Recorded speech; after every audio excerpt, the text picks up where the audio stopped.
Hey, what's up my people? This is IceRestrict12 and today I'm coming at you with a brand new video that might be a little bit controversial on some of the top 5 most annoying decks to go against.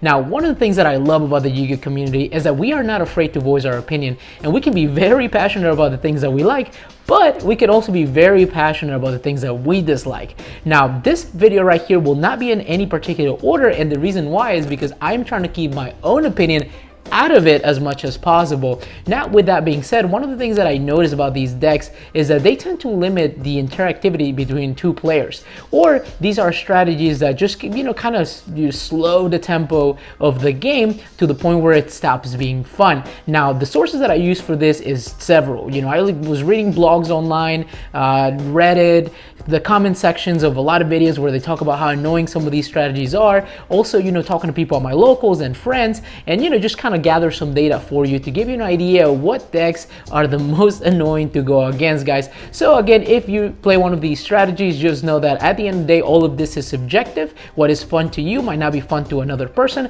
but this seems to be what the community agrees are some of the most annoying decks to go against.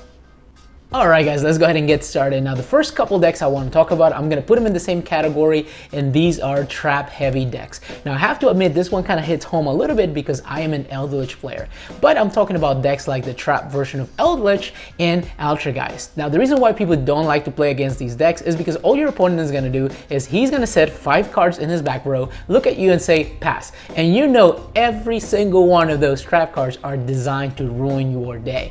A lot of times these duels can also drag a little too long as well because of the nature of the deck, and that is one of the reasons why people don't like playing against these decks. They just seem very straightforward. Just put a bunch of floodgates, put a bunch of high impact trap cards, and pass turn. And then with engines like Eldritch, you're just kind of waiting for that one opening where you can chip in a little bit at your opponent's life points, or if you get a big opening, that you can just one hit KO your opponent. But again, it's not a very interactive, fun match, and that's why a lot of people don't enjoy playing against trap decks. Very well guys, and moving forward, we're going to talk about a strategy that I feel a lot of us can agree is not fun to go against, and that is Mystic Mine. Now, talk about a strategy that limits interactivity between two players. The way this works is that as long as you control Mystic Mine, if your opponent has more monsters than you do, he or she cannot activate monster effects or attack. Now, this deck right here is prepared for the long haul because a lot of times it really comes down to who runs out of cards first, or sometimes players just see you play Mystic Mine, they know they're not playing any back row removal, or their back row removal is in the form of monster effects, so they just scoop, go to game 2, side deck, and get ready for the next game. Very well guys, another type of strategy that I want to talk about is combo strategies, but there are combo strategies and there are combo strategies. I'm talking about those decks that take 10 to 15 minute turns because they are doing about 20 summons per turn, and there's just so much going on. Now, I understand that a lot of times you have to do a lot of things to put those boss monsters on the field, but some of these strategies just really push the envelope of what is a combo deck. Sometimes I've counted them, sometimes it's up to 16 summons, and some of these cards don't have any like once per turn clauses, so they just keep going and going and going and putting monsters and going and going and going, and 10 minutes later you're still kind of just waiting, especially if you don't draw any interruptions, you're still kind of waiting for your opponent to just get done with one of his or her turns. So some of the strategies that I can think of at the top of my head that are very combo heavy are strategies like Infernoble Knights or Marincas, where you are going to be waiting up to 10-15 minutes for your opponent to be finished with one turn.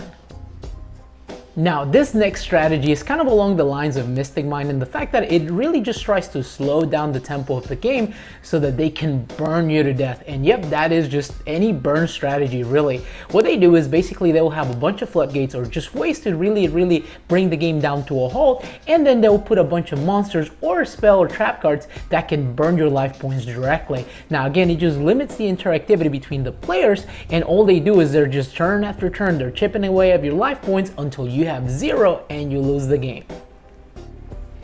And we've made it to the end of the video, guys. And the last type of strategy that I want to talk about is actually a couple strategies that are so strong going first, where if they win the die roll, you basically lose game one, and that is a fact. And we're talking about strategies like Drytron, or strategies like what I think might be the case with the upcoming Sword Soul archetype that are going to be very strong going first, to the point where you won't have a turn.